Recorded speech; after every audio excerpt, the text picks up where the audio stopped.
Routine fosters productivity, but novelty creates inspiration. What do we lose by chasing after this incessant obsession over optimizations of every single minute details in our life? For me, part of the question is, what are we optimizing?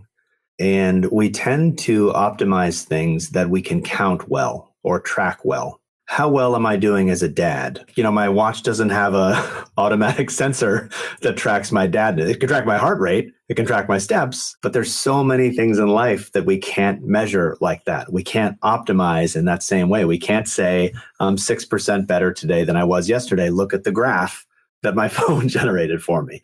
Am I a great partner to my spouse? Do my employees feel valued? We can create scales for these things, but they're harder to measure because they're subjective, because they're emotional. And I worry sometimes when we get into the optimization mindset, you could fulfill your step goals every day, but have spent no time with your spouse or your kids because they didn't want to walk with you. Yeah, you optimize your steps and it looks great on that specific dimension of your life, but are you optimizing overall on your goals and on your values? I do think rituals sometimes remind us to optimize on values and on social connection instead of just optimize on things that we can count, including salary, as we just talked about earlier. There's nothing wrong with making more money, but is that the key? Is just making more money mean that you've optimized your life? Probably not. I asked that question selfishly for myself because I'm in my 30s now, but I have a hint of OCPD, obsessive compulsory personality disorder. Yep. Steve Jobs was a full-blown OCPD. A lot of high achievers are. I think I have the, no pun intended, optimal amount of OCPD traits. Allows me to do different things that I love. But like you said, I sometimes get caught up in the optimization mindset because I'm a growth mindset junkie since I was 13. Mm-hmm. And then with my fiance, who I'm getting married in a month. We've been together. It's exciting. Oh, thank you. Very exciting. Yeah. Good stress. Uh-huh. So we've been together for 4.5 years. And for the first 3 years, one of our big conflict points was when I'm in my zone, it's hard for me to switch that brain off. And it takes me 20 minutes to sort of switch my mode into a non-optimization or a non-productivity oriented mode. And I often say, but I have to do this. I design my life, I systemize life in a certain way, which is conducive to my conditions. But then with another human being, you can't set conditions. You cannot structure or systemize your interactions. So that really hits home for me as well. It is. And it is a big learning process when you enter a relationship that's really important to you. It's a huge learning process when you have children, because children are not interested in your optimization at all. They really, really don't care that you would like to get your step goals in because they've got their own needs and goals. And you can react to it as this is interrupting me, I'm resentful, or you can react to it as maybe the optimization goals I had weren't the only goals that are really important. Maybe there's other goals like an incredible connection with my fiance or being a good dad that are a little more important, or at least equally important to me as the other goals that I had set for myself before. So what is the relationship between uncertainty and rituals? Since, as you said, children having their fuss because they're kids, that's what they do. Right? I have a lot of parents on the podcast just because most academic folks are during that age or chapters. And I sense uncertainty there. And I know your book talks a lot about that. So what is a relationship between uncertainty and the power of rituals? One of the strongest links, if you look at hundreds of years of research on rituals by anthropologists, sociologists, psychologists, name the scientific discipline, and they've looked into rituals. Very, very strong link between uncertainty and the emergence of rituals. One of the ones that I find most fascinating is the emergence of rain dances across the world. Those tend to emerge, they've often emerged spontaneously in different cultures over time. And they emerge in cultures where drought is unpredictable, not where it's dry or wet all the time. It seems like it's most likely that these dances emerge when you're not sure if it's going to be wet or dry. The uncertainty and the stress of a possible drought, those are the cultures most likely to develop rain dances. And I think if you think about it, as a skeptical scientist or whatever, you say, well, there's no way that dancing is going to cause it to rain.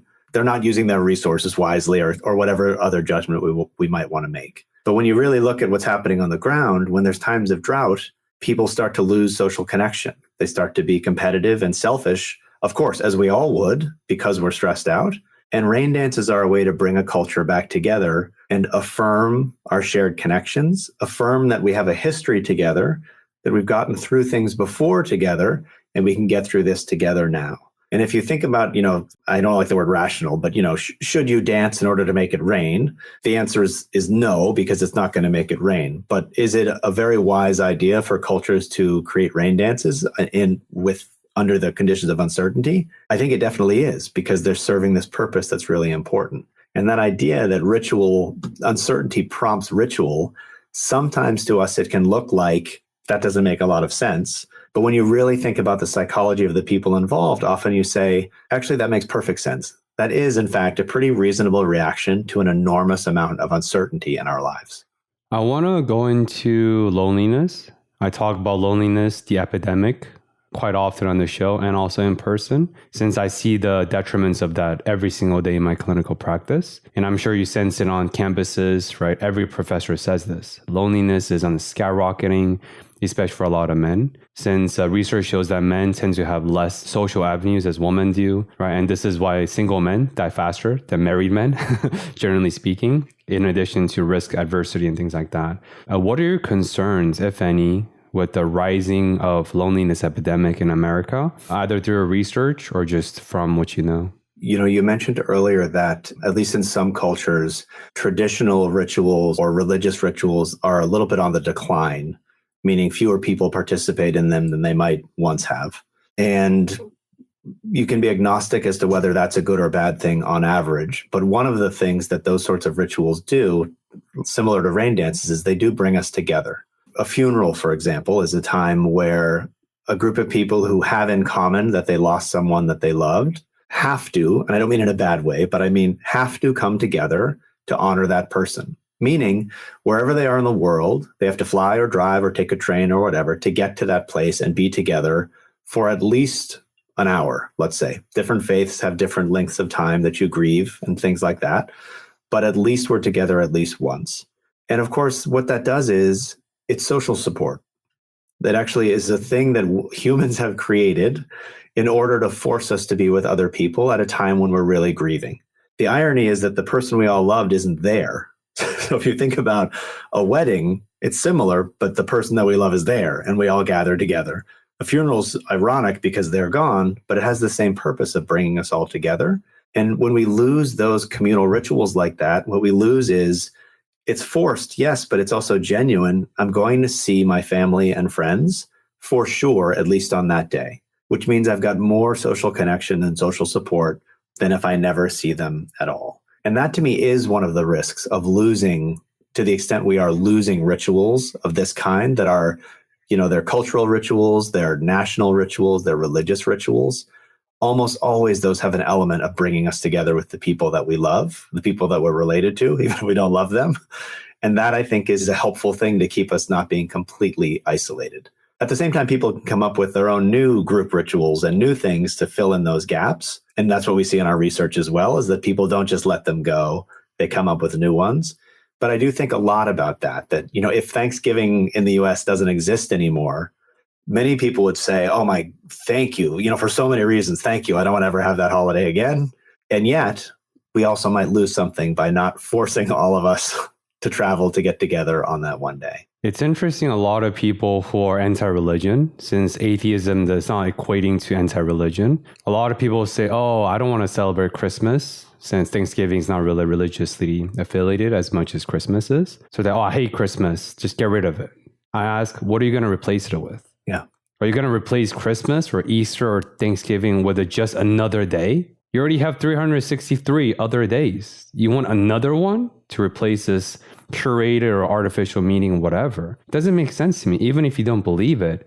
As you said, it's an avenue of gathering or gifts, or sure, Thanksgiving, there's billions of food wasted, but that's a different topic. But I think when we're thinking about a trade-off, we often think about what we gain, but sometimes we don't think about what we lose in the process. I think that's so true. And of course, there's nothing to prevent us from saying, why don't we get together the first Thursday in November, or, whatever other day, except when we don't have the official day, it's much easier for people to say, well, you know what, actually, that week doesn't work for me anymore. I'm not coming this year. So we have these strange kind of this peer pressure of we have to get together on this day, which has huge drawbacks and inconveniences, but I think does have some benefits as well. We came across this in the research. It's called the Seattle Atheist Church, which if you just parse the words doesn't necessarily follow, as something that makes sense. And yet, of course, when you think about it, it makes perfect sense, right? So church, of course, for many people has a religious element, but church also has many elements that are not actually religious at all, right? You gather with people, you have shared values and you express them, and you gather with people who have values like you and you can bond and things like that. And the Seattle Atheist Church is basically exactly that. It's like, for us who don't believe in God, let's keep the elements of church or any religious service that we do think are really beneficial and valuable. Let's keep those and remove the little sliver that doesn't work for us, but don't throw the entire thing out, because some elements of that thing actually can be quite helpful for us. And I love this idea of thinking about what's valuable to you and not just saying black or white, I don't do that, I do that, but thinking about what role do these actually play in our lives and how can we reshape them so that they have meaning for us.